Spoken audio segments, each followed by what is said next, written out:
जब हम ये लोगों के बीच में रहेंगे तब हमें पता चलेगा कि आखिर पक क्या रहा। अच्छा, ये लोगों की मैंने एक बारीकी देखी है कि ये लोगों में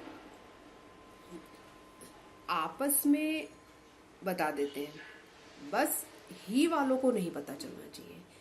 ये लोगों ने शुरू से स्टार्टिंग से ही वालों को अलग करके रखा, बल्कि ही वाले किसी भी फंक्शन में एम लोगों को साथ में ले करके काम करते हैं। नवरात्रि हो, दुर्गा जी हो, गणेश जी हो, इनकी दरगाहों पर मैंने देखा है ही लोग जाते हैं, बकायदा चादर चढ़ाते हैं, पूजा पाठ करते हैं। लेकिन एम लोग इतने कट्टर होते हैं कि वो सिर्फ हमारी कौम हमारी कौम हमारी कौम करते हैं। तो मैंने सिटी के अंदर घुस करके देखा कि इतनी तेजी से घूरना, ऐसे नफरत के नज़रों से देखना, और हमारे इधर अगर एम वाले आ जाए ना तो तुरंत हाँ बहन, मतलब तुरंत भाभी दीदी बना लेंगे, उनको प्यार से बैठाएंगे, बातें करेंगे। लेकिन ये लोगों में ऐसा नहीं है। मैं जब सिटी के अंदर घुसती हूँ ना तो इतनी तेजी से घूरते हैं कि मुझे जेंट्सों की तो नज़रें पसंद ही नहीं आती है। वो मतलब उनका देखने का तरीका इतना गंदा होता है कि मुझे लेडी से जो है उन्हीं से मैं बात करती हूँ, जेंट्सों से तो मैं करती नहीं, क्योंकि वो बहुत ही गंदे तरीके से देखते हैं। तो जो लेडीज़ हैं वो उनसे क्लोज होने में टाइम लगता है, लेकिन धीरे धीरे जब हम उनसे क्लोज होते हैं तब वो हमें अपने पेट की बातें बताती हैं। तो हमें देखिए, आगे भी इनके अंदर खिचड़ी तो पकेगी और इससे बड़े बड़े कांड करेंगे। तो इसको जानने के लिए क्या करना पड़ेगा हमें कि असली दाढ़ी मूछ रख करके इनके बीच में रहना होगा। तब इनका कौम बनना पड़ेगा, इनका परिवार बनना पड़ेगा। तब ये हमें बताएंगे कि आगे हमें क्या करना है और आगे हम क्या करने जा रहे हैं। तो हमारा क्या है, कांड होने से पहले ही हम उस चीज़ को पकड़ लेंगे, और ऐसे दूर से कोई चीज़ नहीं पता चलती है।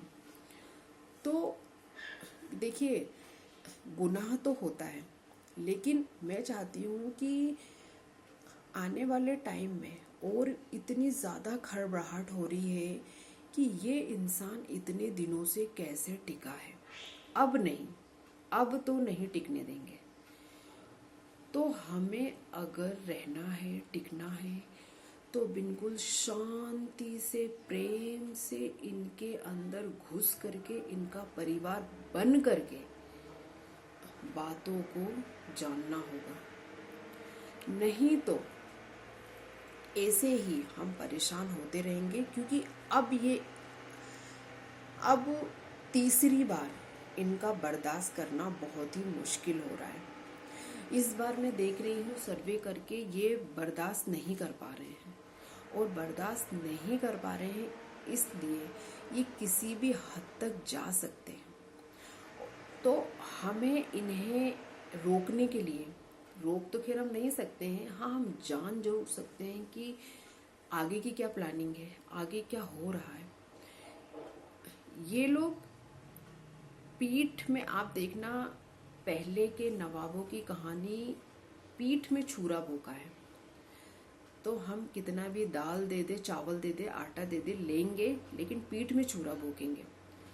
वो भाईजान कुछ नहीं है, भाईजान तो खैर ऊपरी दिखावा है, बाकी ये पीठ में छुरा भोंकने वालों में से। इस बार मैं देख रही हूँ बहुत ज़्यादा तिलमिलाहट हो रही है कि यार अब नहीं, अब तो नहीं टिकने देंगे। तो हमें देखिए क्या होता है कि परिवार में सबको लेकर चलना पड़ता है, किसी एक से परिवार नहीं चलता है। जब सबको लेकर चलना है तो हमें शांति से, दिमाग से काम करना होगा।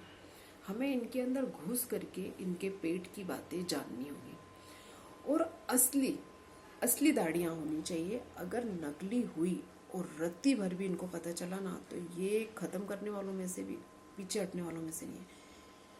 तो बहुत ही एक ही चीज़ है कि इनके बीच में घुसो, आगे इनके बीच में घुसो और जानो कि आगे की प्लानिंग क्या है। क्योंकि ये अगर एक बताती है तो दूसरी उसको रोकती है कि मत बोल मत बोल मत बोल।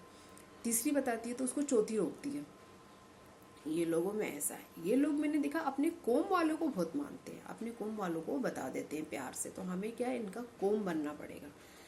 तब आप, तो मैं जब ये लोग से मिलने गई थी तो मैं बकायदा यहाँ से पूरा सिंदूर नहीं भरा था मैंने, मैं पूरा दुपट्टा यहाँ से ली हुई थी, बिंदी को हटा दिया था मैंने। तो बिंदी जब मेरी हट गई थी और पूरा यहाँ से ली थी, सिंदूर नहीं भरा था, तो मैं उसी डिपार्टमेंट की लग रही थी।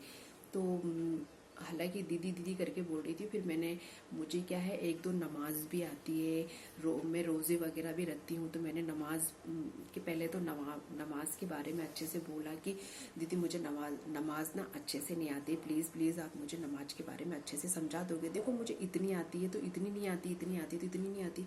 तब उनको लगा कि नहीं, ये हमारी अपनी है, देखो इसने नमाज को सीख रखा है, तो भैया हमारी अपनी ही हुई। तो क्या होता है, कभी भी हमको काले को काला नहीं बोला जाता है।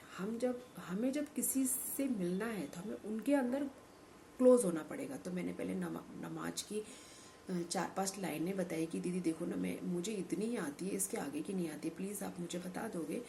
तो उनने मुझे आगे की लाइन बताई, हालांकि आती थी लेकिन मुझे बस ऐसे ही उनके क्लोज होना था। तो मुझे 5 वक्त की नमाज आती है, सुबह की भी। देखिए इनमें 5 वक्त नमाज पढ़ते हैं, एक सुबह पढ़ते हैं, एक दोपहर में पढ़ते हैं, एक शाम को 5 बजे पढ़ते हैं, एक 7 बजे पढ़ते हैं, एक रात में पढ़ते हैं। तो मुझे 5 वक्त की नमाज आती है। तो मैंने ऐसे ही कहा कि दीदी मुझे नमाज की कुछ पंक्तियाँ नहीं आ रही, प्लीज़ प्लीज़ आप बता दोगे। तो उन्होंने कहा पहले तुम बताओ तुम्हें कौन सी आती है। तो मैंने बता दिया। तो उन्होंने कहा कि अरे यार ये तो तुम सही बता रही हो, तुम्हें तो आती है, तो चलो हम इसके आगे की तुम्हें बताते हैं। तो ऐसे करके क्या, मैं उनसे क्लोज हो गई। जब क्लोज हो गई तो फिर उन लोगों ने बताया कि देखिए हमें ना ये लोग को देखकर बहुत गुस्सा आता है और हम नहीं चाहते हैं कि अब ये लोग तीसरी बार भी आए। तो दीदी आटा दाल चावल तो मिल रहा है ना, आटा दाल चावल से क्या होगा, जिंदगी कट जाएगी क्या। तो बहुत सारी बातें क्या होती है कि जब हम क्लोज होते हैं ना तब हमें पता चलती हैं।